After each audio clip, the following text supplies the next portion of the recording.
Welcome to Connections, the forum for relationships, expression, and healing. And we are in episode 33. And the topic for today is becoming the voice that people listen to. Connection Forum offers single episodes and short series of talks and interviews regarding the most important areas of human life, such as solving problems in your relationships, finding ways to express yourself authentically, and the question how to deal with emotional issues that stop you from having successful relationships. From time to time, they are coming up and we don't know what to do and try to find our inner voice. So the purpose of our show is to inspire you to become more aware, and we want to teach you skills to handle the emotional upheavals that we come into from time to time. So please be sure to type in your questions and comments below so that we can answer them during this live hangout. And if you are watching the replay, do so anyway. We will come back and answer your questions. So welcome again. Today we are in part 2 of our mini-series, Your Voice Counts. Becoming the voice that people listen to. I'm Heidi Hörnlein, and today I'm here more in my vest as a voice coach and voice therapist, but I'm also a transformational coach and a counselor. And I am the owner of a retreat here in beautiful Italy, Paradiso Integrale, which is also an association where we will start soon a special show which will be called the Wisdom Factory. And if you want to find out more about me, go to our website, thepowerofrelationship.com. And now I give over to Margarita, my buddy in the show. Hello and welcome. I'm Margarita Crystal Lotus, and I'm an intuitive life and business mentor who helps women, professional women who has hurt and emotional overwhelm, stress, to overcome it and find a new experience of happiness in their life. And I also have a retreat center here in Kingston, Ontario, where I invite my private clients for retreats. And my website is thecrystallotus.com. And I have two very, very special guests here today. Katrina Pfannkuch. Did I pronounce that correctly? Yes, you definitely did. Yeah. And she says, I have a passion for guiding others to shift their perception about their natural creative gifts and live more in the creative flow. I do this to teaching, coaching, and supporting people with practical tools enable you to really look at yourself and the world around you differently. So can you add some things about yourself there? I would say that really in terms of working and connecting with people, it's so amazing when you can see them shift. You can see how just a few words or giving them an idea about a mindful practice that they can use every day completely shifts how they see everything. And that's, for me, where that really lights me up too. And what a great feeling when you're lighting up and the other person is too, right, at the same time. So, you know, some of the work that I do with people in that way is somewhat intuitive because we're sitting together and we're connecting. But I do a lot of that through my blog too. I have a blog that I write twice a week, and that helps people not only give them tools, but really kind of sort of position a typical way of thinking about yourself in a different way. So I try to give people that platform and perspective so that when, you know, not everybody likes to connect in person, then they can actually read my blog and find some insight there. So I like to provide that as a platform too. Thank you so much. Thank you so much. And then we have Kate Babur, and she says, I'm a creative person who enjoys training others. Since 2009, I've been helping people to set their voice free. And I educate and train both experienced singers and non-singers about the amazing benefits hidden in singing. So will you present yourself here, Kate? Right, I can start with correcting a little bit the pronunciation. I never corrected that pronunciation of my name before, because I quite like the way you pronounce the surname. It's actually my husband's surname, and it's Barber. But it comes from France. It's a French name. So, of course, the French pronunciation is Barbour. And I like it. And because I like sounds, I just found it very interesting to be a Kate Barbour on this show. So maybe it's time to reveal that you can use both Barber or Barbour. And as you see, I like playing with words, with the sound, and part of my voice coaching is trying to help people to be more playful about sounds, about themselves. And as Katrina said, I am actually doing the same thing, but in a probably different way, trying to shift the perception of my clients by singing, by doing different exercises. But the most important thing is actually shifting the perception about themselves and their voices and the way they can express themselves. So I'm very excited about hearing what Katrina's experience is. Yeah, awesome, awesome. So that leaves us to dive into our topic, which is about voice and becoming that voice that people listen to. And here I think that voice doesn't only mean our speech, it involves the way we express each other in the tone, gesture, in how we show up and sharing ourselves. And this is what we will explore today. So I want to pose the first question here to Katrina. Mm-hmm.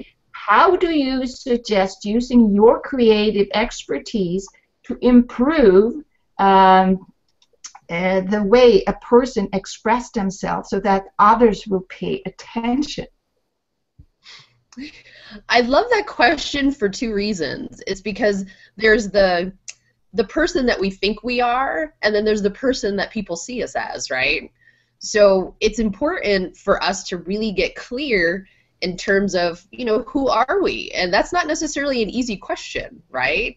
Because as we go through life, we go through experiences that shape who we are, and that changes as we grow. So I think it's really important to realize that, first of all, you can get clear doing meditation or walking, spending time with animals. Find that exercise that really kind of gets you in tune with yourself so that you're actually listening to yourself more, and then get comfortable with what you're hearing. And then you can actually find more effective ways to share that, because how I would speak to you is going to be a little bit different than how I would share parts of myself with another person. So the more clear and confident that you are with that consistent voice within you, it gets a little easier when you're out in the world and connecting with people to sort of shape it and use it in a way that they'll understand, that they'll be able to connect with you. And ultimately, if there's some fear there about how people will perceive you, that can kind of get in the way sometimes. But I'm sure we'll probably talk about that at some point in one of these other questions, that fear kind of pops into that. But it's a great question, because I think the more that you can be clear on who you are, then it's just natural when you're connecting with other people to use it. But that's the first big step you have to take. Okay, thank you so much. That's really cool. I also have a question for Kate, and that is, in your experience, how would you teach somebody to adjust and breathe, for example, so that the tone and feel becomes more authentic? What is required here? Again, what Katrina said, it's very much connected to how you perceive yourself, and it's about your identity. And the identity has two dimensions. One is how you think you are. That means how you have your self-image here. Then emotional connection to who you are emotionally. That's the connection to your heart. And the third one, and Heidi is great, you know, about working with that is the connection to the body. And you really have to reveal that for clients to understand how your emotions, your breathing, your body, state of your body and mind is affecting your voice. Now, there is a little tricky thing, and I am very careful when I work with clients to emphasize that. We learned the sound of our voice and our expression, our articulation, and you know, our mother tongue from our parents, from our peers. We absorb the way we communicate around us, and unless we become really aware of what we are doing, how we are reflecting our own culture, we cannot really start working with the voice, because you are actually copying somebody else and you are not even aware of it. I'm talking a little bit about extreme dialects. You know, some extreme dialects has a nasal sound, and the nasal sound of some American speakers is very typical. Then you have the Italian speakers who speak very much the older women here, how, you know, in the breast. And unless people become aware of the sound without judging it, without, you know, if I say to my mother, your voice really sank into your breast so much that, you know, I cannot even recognize you you know, in some conversations, because she started talking like this. And people are very sensitive about this. So if you can shift their perception, as Katrina said, about what a human voice can represent, and start playing with that, then you can start showing them how to work with your own voice and being able to modulate it and control it in a way that really is in harmony with who you are. Unless you do that, it becomes very mechanistic, typical for all voice training. You know, even in some schools for actors, it's very mechanistic. Yeah, I don't want to criticize them, because it depends on what kind of school it is. But this is a very sensitive work, and you have to respect the person and the culture. You cannot say this is wrong, this is right. But I think that the personal voice is beyond the cultural sound. I know that it was a very long answer, but that's very awesome. I just wanted to welcome Julie Curasio and Elaine Nieberding. I hope I pronounced that correctly. Thank you for watching. And Heidi, did you have a comment there that you wanted to share? Yes, for sure. I wanted to add to that we were talking before about authentic voice in one of our earlier series. Authentic voice is momentaneous. You know, when you have, for instance, if you guide a meditation and you have such a voice, you know, I mean, who can go into the depths with such a voice, you know? But if you are happy and you want to find, you cannot talk in this way. So you need to learn to take off the blocks so that your voice is easily following your emotional state of the moment. Or, as a voice therapist, say, if you want to go out of a state, for instance, out of fear, you can do it by knowing how you go into your body with a voice and how to create another voice, and this will calm you down too. So there are both sides. The important thing is, if you have an important message to give out and your voice doesn't transport it, the sound of your voice doesn't transport it, it's much more difficult that people believe you. And as Kate said before, that in some dialects they have this sort of voice, and many Americans I hear talk in this way, you know, and hey, here my husband is protesting behind, and you know, how can you, after a while I cannot listen anymore if somebody talks in this way. So people who have this sort of natural dialect. You know, they might think about how their voice, their inner voice, what they want to transmit, is transported by their outer voice, by their physical voice, and may try to get it better incongruent, these both things. You know, first get the awareness that maybe your voice, which you have at the moment, is not your real voice. That's what I wanted to add. So I wanted to put the question. Thank you, Heidi. That is very good. So how do you think one can become aware of one's voice? What's required? Because we're born, we're here, and we're going on, and we have the voice, but we're not sure. We don't know how our voice sounds. We just know we don't like it. Can you talk about this?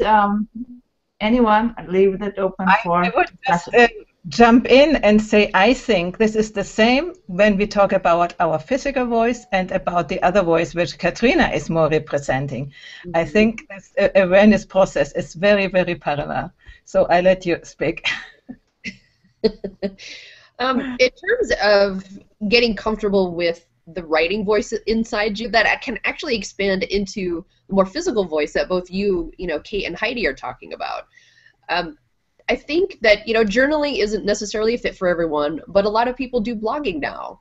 And they are putting their voice in the world a little bit at a time and sharing that.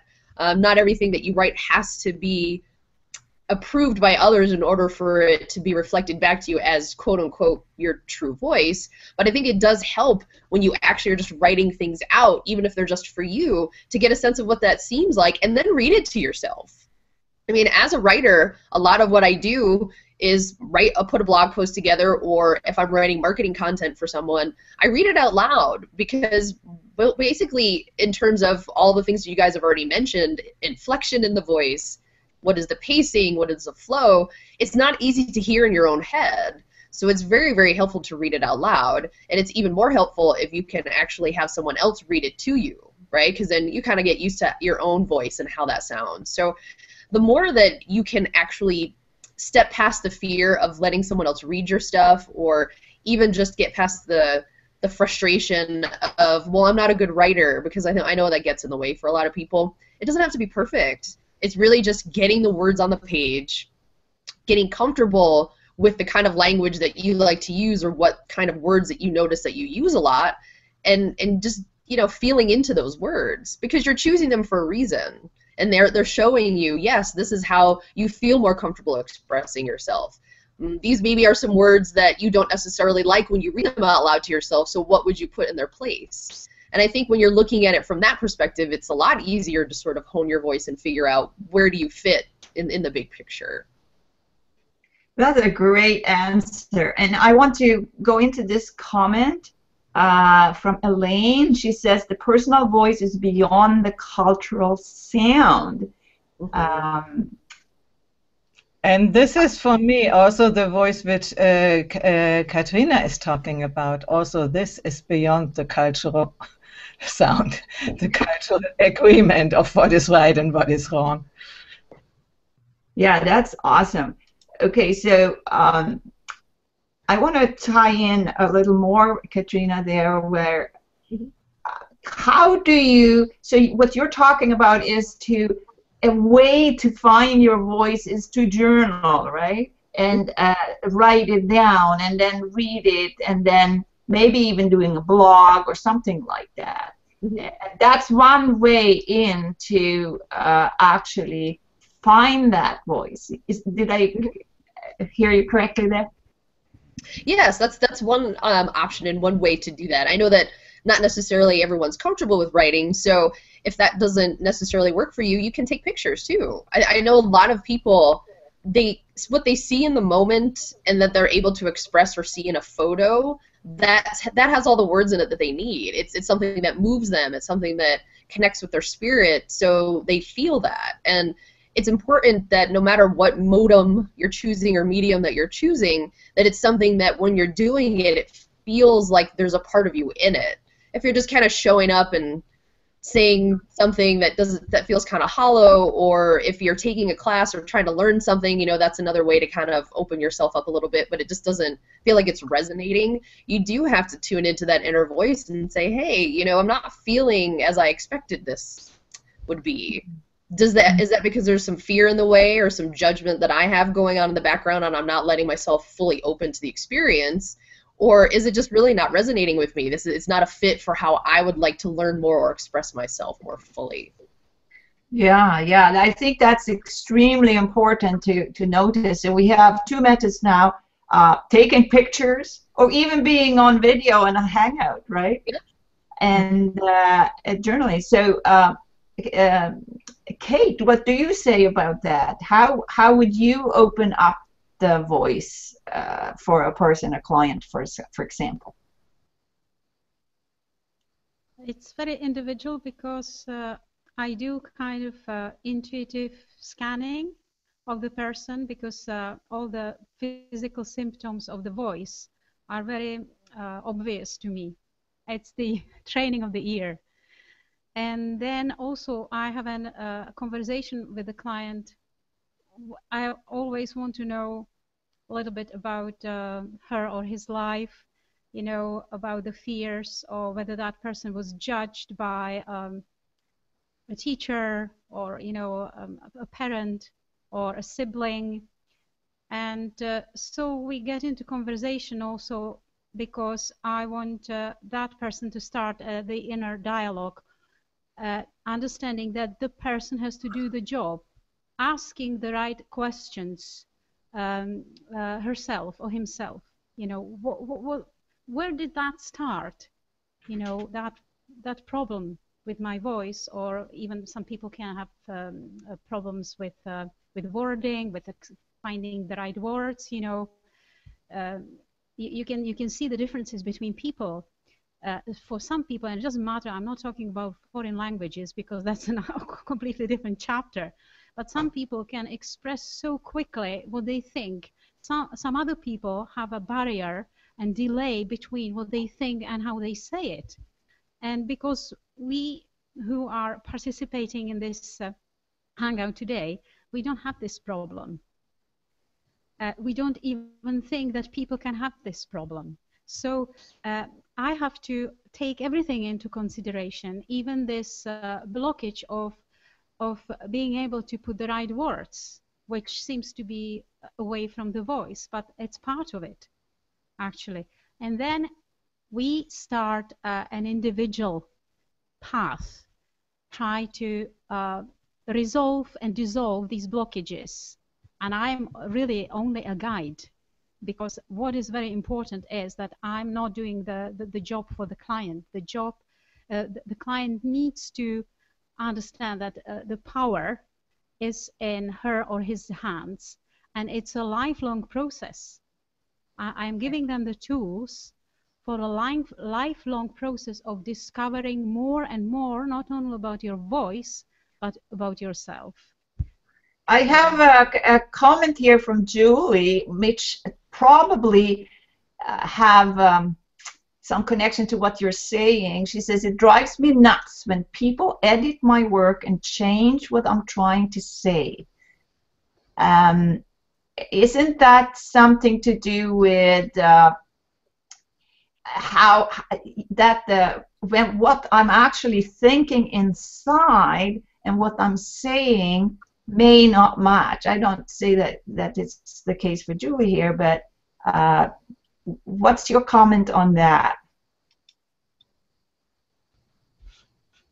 You are not asking me. You are asking Katrina. I'm not sure. I'm not sure who you're asking, but I can chime in here. I absolutely understand, because I do edit people's work for a living, and it's interesting. Part of all of the work that I do, but because I'm working with clients regularly, I find that it's really important to put myself in a space intuitively where I'm actually hearing them. when I'm working on their content, I'm actually listening to them and how they would say something. But it's not always easy for someone to do, which is why you have to find a person that you trust or someone that you can connect with that you know resonates with you on that same vibrational level, because they will be able to sort of help you do that. But Julie, yes, I completely understand. As a writer too, when people do that to me, it is frustrating, because you're like, well, that's not the word that I would use, and we're essentially saying the same thing. So I'm really asking for guidance on, hey, does this just not connect with someone at all? I mean, because we all need that outside reflection. We all need that little bit of, you know, hey, this is coming across, you know, a little bit clunky. This is coming across a little bit, you know, unclear. We all need that, even if you write all the time. But it's important that you keep that other person in perspective when you are doing that type of work. And, you know, more so than anything else, you have to think about, okay, if this one person is you know, confused or challenged with something that I'm saying, is that going to spread out to other people, or is it really just this one person? So it's kind of important to keep that in mind. And I loved what Kate was saying about asking yourself questions, because I think that's one of the easiest ways to kind of work backwards and say, is this really something that, you know, works for someone else and just not for me, or would it really be easier for me to segue and change how I'm saying this, because then it'll appeal to more people, or, you know, get the audience that I'm looking for. But, you know, ultimately, as with anything else, there's a motivation here. What's your motivation? Are you doing this to heal yourself? Are you doing this to open yourself up? Or are you trying to get clients? Those are two very different things. Well, I have before I let Heidi come in here, when I wrote my book, for example, my ex, I showed him a page, and he changed it all, and I felt so mad because he didn't hear me. I was able to express what I had written, what I felt inside, because my word and linguistic capability in English is, because I'm Swedish, right? It took a little delay, and I had really big problems. So I can really understand Julie here, that you could take it in some way as an attack on yourself.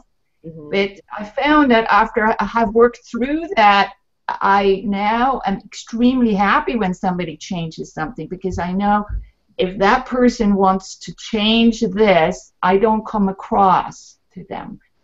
I don't speak their language, let's say. Over to you, Heidi. Yeah, I wanted to step in before. The writing is in some way a little bit limited, you know. There comes in the other voice. When we are able to say the things, so even if the words are not, let's say, 100%, but the voice is transporting the emotion in, again, a different way than only the words which you read. And then while you read it in your own way of voice. You know, everybody has the inner voice when they read, and in their own emotional setting. And if I read your text with my emotional setting, I might read something else than what you would have written. So I think what you said before, it's very, very important that who is changing something needs to first talk with the other person, know how their voice is, you know, how feel into what the other person wants to say, and even read it, let's say, with the voice of the other person for to understand what is really meant there before they change the words, you know. And I have the same problem as Margarita, as I'm not English speaking. I ask Mark to change my words, you know, when I'm not really good in English. But we know each other, so I have completely trust. But if you go to just somebody and they change your text, why should their way be better than yours? Right. Yeah. And it's funny, I have a friend that's Australian, and when she texts me, when I read her texts, I hear her voice. It's Australian. The accent. It's just funny how that's what feels comfortable to me. So I kind of switch over to that mode when I'm connecting with people. Good. This is good. Perfect. We have a comment from Elaine again, and she says that expansion, taking or selecting a photo and share it is a beautiful way to express one's voice. the resonant self, and adding a few words of one's own or a quote that matches that resonance of the picture is a helpful way to connect and express. Great comment, Elaine. Okay, so I want to also go in to another question here, and that is about authority and trust. I mean, we talked about the way, like I'm writing a sentence or I'm trying to say something, there's also a lot of filters there that a person may have. And I mean, remember first time I was going to be on a hangout, I was so nervous. I just had cold sweat and I was nervous, and the technology, and of course my voice didn't come out at all. And now, after how many episodes have you done, Heidi? This is episode 33, right? They're better now, hopefully.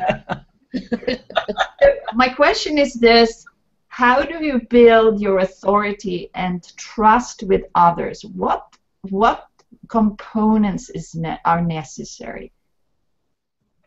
It's a very deep question. I don't want to. I've been talking a lot, so I don't know if Kate wants to jump in, but I can if she's not wanting to. You'll give her another opportunity in a moment.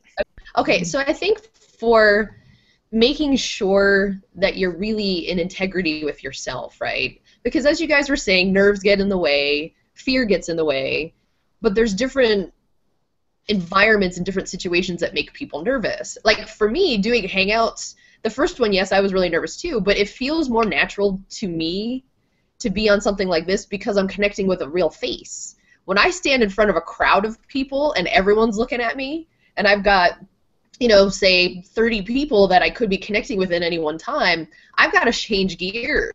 I can't be connecting in that way. I sort of have to really kind of pull that energy in and be more connective with myself and sort of really be in tune with that. So that takes practice, you know, because your inner voice is there, but it needs that confidence builder. It needs that assurance that what you're saying is actually authentic, and your voice might be a little wiggly, and you know, you might be a little sweaty, and all those things definitely happen in those environments. But I think if you can really trying to figure out the best way to do this, because I know it's different for every person.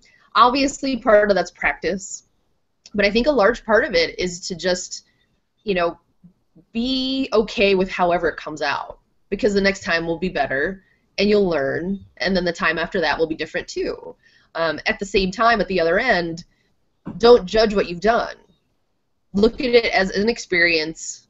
Look at it as information, so that you can say, okay, now I know that this is how it went. I can change or shift and do this differently if that's what feels good to you.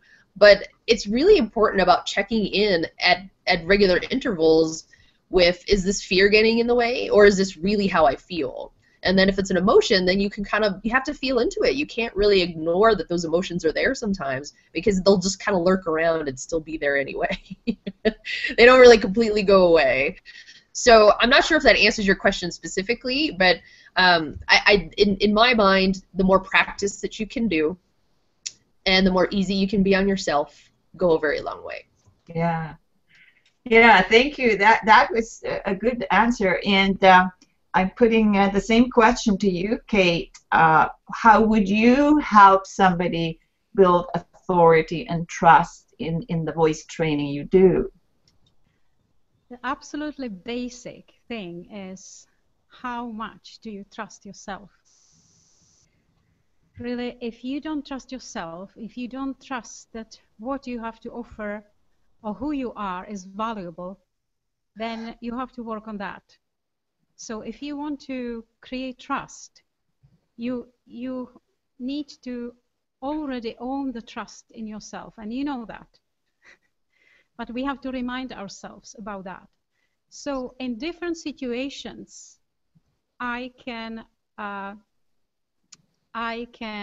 be confident at different levels. We spoke about that also in another show.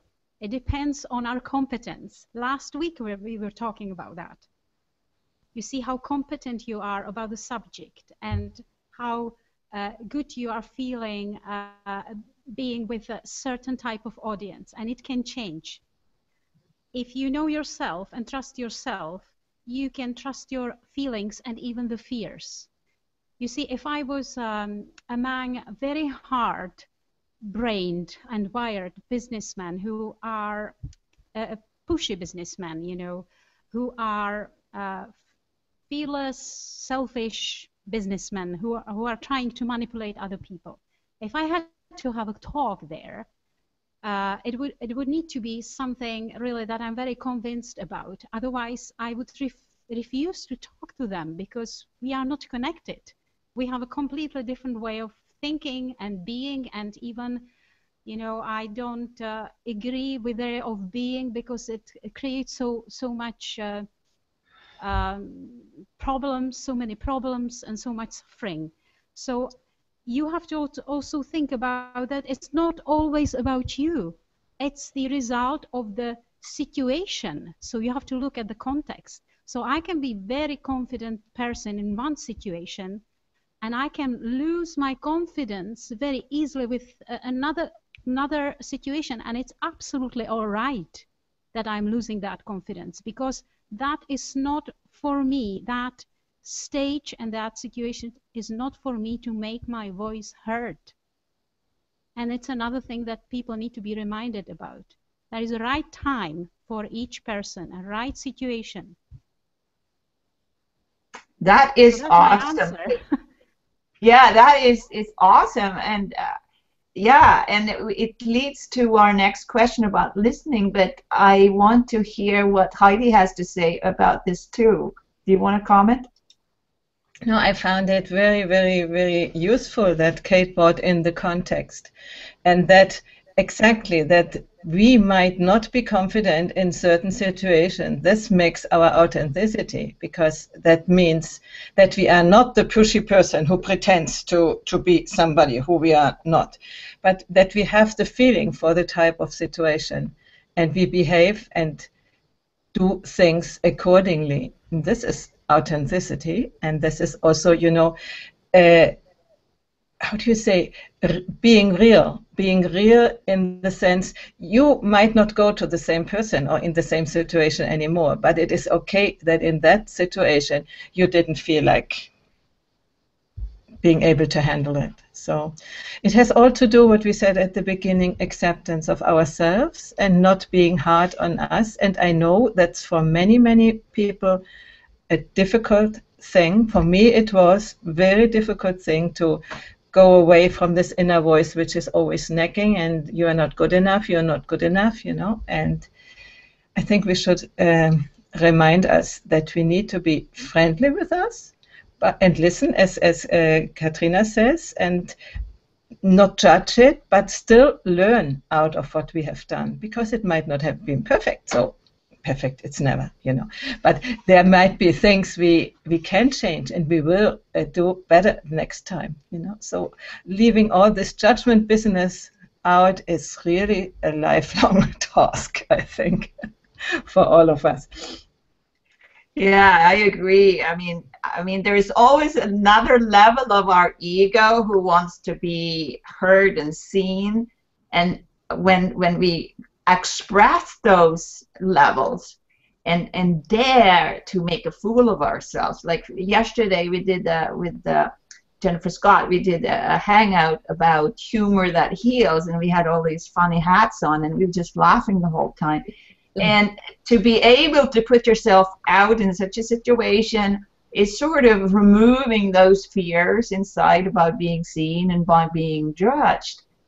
And something that is very also important, I think, for being authentic is the skill of listening.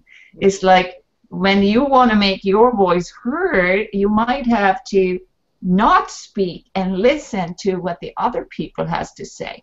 So I want to, Katrina, what do you say about this? This about listening? Listening is so different for every person in terms of how they do it, but essentially we all want the same thing. We want to be heard, and we want to make sure that whatever we're conveying or putting out there lands with people. At the same time, like, you know, Kate was saying, it's not always the right time. You have to be careful about the timing of when you're putting things out there. But more importantly, you've got two things going on. You've got the voice that wants to talk and put itself out there, but it's simultaneously that same voice in your head. And if you're criticizing both at the same time, it feels like noise, and you aren't really clear on how you want to, you know, share that information. So it's really important to be grounded. I know that I've mentioned this topic before, and I think the people on this call know what I mean, but for those that are maybe a little confused about that, it's about making sure that you're feeling clear in your body. You get a sense of, yes, this is the right person to be sharing this with. This is the right time to be sharing this. And just feel into it a little bit more. Because as you said, listening is a very important part of making sure that we're connecting. And if you're trying to say something to someone that's really only half listening, you're going to feel frustrated. They're going to be bored or whatever other emotions that they're feeling, and then you're not really connecting fully. So it's really important to kind of make sure that you're in that space where you're confident that, yes, this is what I'm feeling right now is perfectly natural, and, you know, maybe for the short term I wanted to say something, but maybe it's not the right time. Maybe I need to wait until this person's in a better place or the situation changes a little bit more before this will actually have the impact that I would like it to have. And, you know, I talk a lot about this like it's easy to do. It's a mindful thing, and it's about, you know, being aware in those moments when you're feeling these things and tuning into yourself. So a lot of the suggestions or the things that I'm talking about here really do require that you put the time into hanging out with you, so you know how that feels and what will work for you. Awesome. I like that answer, because it's the awareness, right? And I wanted to just give this comment from Julie, and she says, I love the 4 agreements. Number 2, don't take anything personally, what others say or do about them, and how you react is about you, right? Mm-hmm. So doesn't that have to illustrate exactly what you said about listening? Mm-hmm. And I want to also say something. Yeah, it was a really great answer. Did you want to comment? No, I just wanted to say, yeah, it was a perfect timing for that answer, Julie. Thank you. Yeah. And Kate, what would you say about listening? Like when you're singing, so how do you get feedback by listening? Listening, there are 2 ways of listening. I love, talking about that, because it's a singer's talk now. It's the inner listening that you, I can compare it with a visual artist. Before you start painting, you have the image of your painting in your mind, and it's exactly the same with a singer. You hear your voice, you hear it, you feel it. So there are a lot of people who don't know about this inner process, and you have to teach them or to guide them into that process, that before you start singing or speaking, you have to kind of hear it. It's a nanosecond before. You have to get into that feeling, into that connection. Otherwise, there will be a gap or something that is not integrated, and that is not authentic. And I completely forgot what you asked me about. Yeah, about listening, and that is the listening into yourself, and then also listening to the reaction or feeling how the audience reacts to what you are doing. And it goes actually hand in hand. And these 2 things, if you learn and train yourself to put it together, it creates magic. You know, how awesome is that? It's awesome. I'm not saying that I can do it every time, but when it happens, I am so happy, because I feel connected, I feel one with other people, and it's actually, that is the purpose of my life, of me living. And I think that children, for example, they know it. They lose it later. But this is why children are so wonderful and they are so spontaneous, because they haven't lost that connection with themselves and they know how to connect with other people. And we become snobs because we adopt other external values and we start acting as somebody else because we believe that we ourselves are not worthy. So we will build up this false persona, this ego, and we act it out. And then we are very surprised that we are not satisfied with our lives because we are pretending. And that is a simple truth. We need to stay like children. Sorry. They are calling. They are calling. Yeah, I would like to add something to Kate. She was talking about music. I think you can hear the performance of musicians if they are listening to what they are doing or if they are just acting. You know, this has a different quality. And I was very excited about Glenn Gould because you really can, he listens in every little second of his music. Or there are other, Alison Balsam with the trumpet and Janine Jansen with the violin. They are musicians who listen while they are playing. And there are others, they are just playing perfectly, you know, but like an admiral, doing things, you know. This is a different perception. I can feel into the other music. I hear it and I like it, but I'm not so much touched by it, you know. This is listening in music. That is the key thing, Heidi. If other people can be touched what you're saying, then that makes your voice more authentic. What do you say? Absolutely. Absolutely. When the people after a concert tell me that they have goosebumps, you know, then I know, oh, I have reached them. Yeah, and I wanted to say another thing about listening in a conversation. I have done with Lisa Engels episode in her Power of Practice, and I'm teaching there different ways of how you listen to another person. So if you are interested in that, you can go to her channel and find out this episode. It's really, when I found out these ways of listening, I was...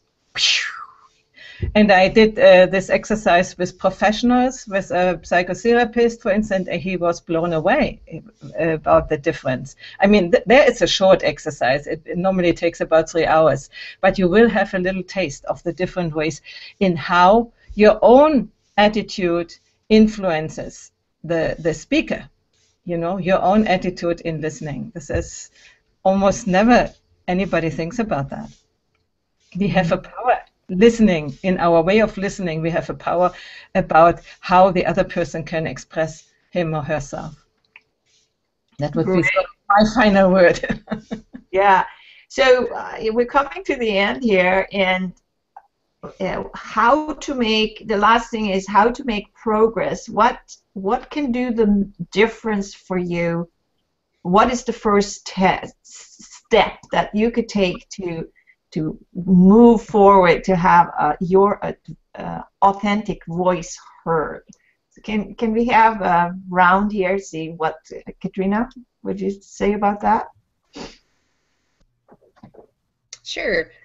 I think I'll speak more to the aspect of writing, just because that's, you know, in terms of some of the power that I'm bringing to the table today. It's really important to create time in a schedule, because I know we're all busy and we have our days packed full of things, to really sit aside and listen to you, because there is a voice in there. It doesn't mean it has to be written down, but it is very important to take that time and do it regularly. We've already talked about the power of practice, but I think even more importantly, it's about being committed to wanting to know yourself, so that when you're tuning into that authentic voice, it's easier to share in everything you do.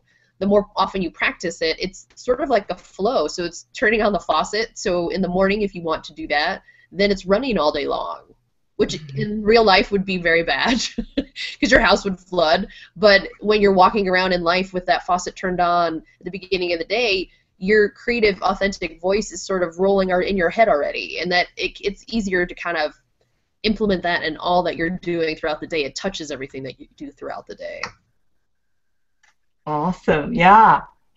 Okay. So what would you say, Kate, as a final word here about making progress?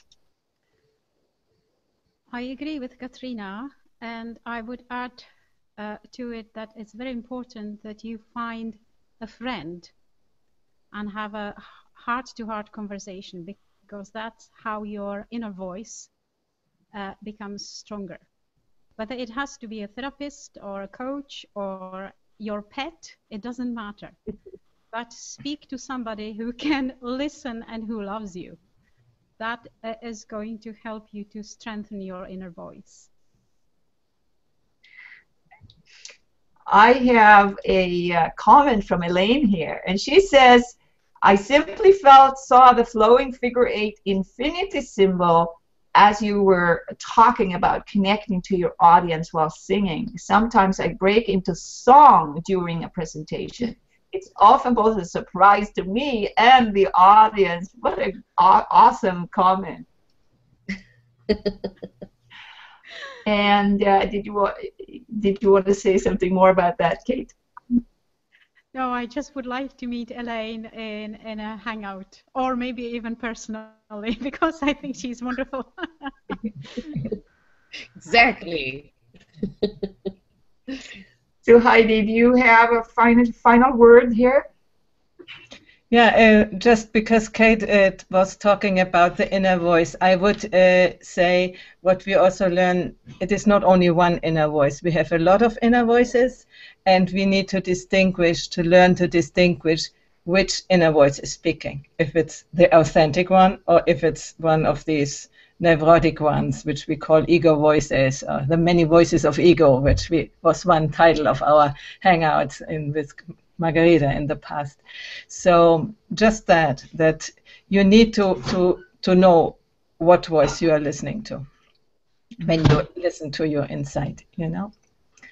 Okay, that's what fine. Would be your takeaway from this hangout today, Heidi?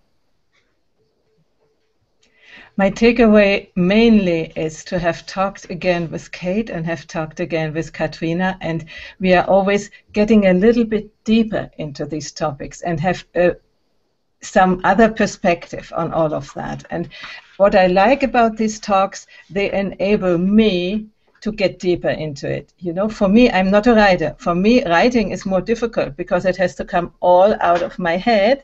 But so with the inputs of the other people, I'm more able to think myself, let's say. Thank you both. Okay. So, Kate, what is your takeaway here today? It's the connection. Simple word, connection, because I'm connecting with all of you and even with the audience, and it makes me so satisfied, so happy. Thank you so much. And what about you, Katrina? What's your takeaway today? Yeah, I would echo the same sentiments. It's so lovely to be able to have this kind of in-depth conversation and connect with people that want to take it further, that really realize there's so many nuances and pieces of listening, and that we're all here helping and supporting each other so that we can all do that in a more natural way, and that's a really powerful thing. That is so cool. My takeaway is that what I thought was sort of a wide topic, it actually manifested today. I'm very pleased, and I want to thank you both, all of you, for showing up. And I think we come to the end of this episode. And Heidi, can you go on to the ending here? Yeah, because we want to communicate that Margarita was very busy and has created a website which is called hangoutonconnections.com, where we post all our episodes, now the ones we are doing, but also most of the ones we have done in the past. So if you are interested, you can go there. And you can also sign up and leave us your email address. We plan to send out a newsletter about what has happened, what will happen in the future, and yeah, and we have a Google Plus page all created newly. It's a new experience also for us to handle all these things. I mean, we are very excited to collaborate after 8 months. Still we are going even more deeper, no? As you see, with really creating a home for this show, which has begun as, let's say, ad hoc. It has begun more like, you know, a little bit of practice. So, yeah, come back again. And next week's topic is your assumptions may silence the voices of others. And we have the special guest, Anne-Cécile Graber, and she will talk about assumptions and the necessity of asking questions. This was also today what Kate says. Questions is a good method. Okay, thank you, and bye-bye. See you next week. See you next week. Bye. Bye for now.